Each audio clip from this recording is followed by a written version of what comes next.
Welcome to the Salmon Runs YouTube. Enjoy the video. You begin by making sure your Apple ID is active on each device, because iCloud Sync uses that single identity to link messages. Once signed in, go to Settings, tap your name, then iCloud and flip Messages on.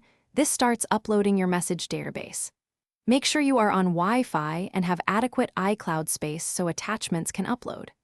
Once done, keep the device charged and connected. The initial sync can take time depending on message size and attachment volume.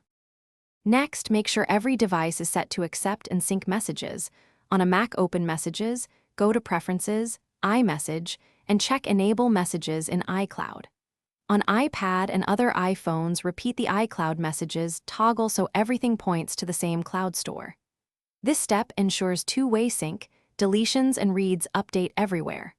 Once devices are enabled, the system uploads message metadata and attachments. Make sure background app refresh and Wi-Fi are allowed. Finally, verify sync by sending a test message and confirming it arrives on every device.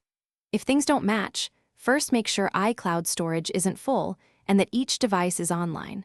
Low space or poor connection is the most common blocker.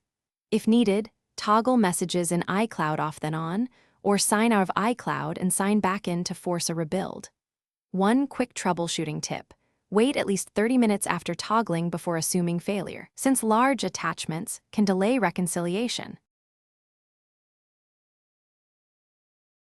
Thanks for watching. Consider subscribing if we helped you.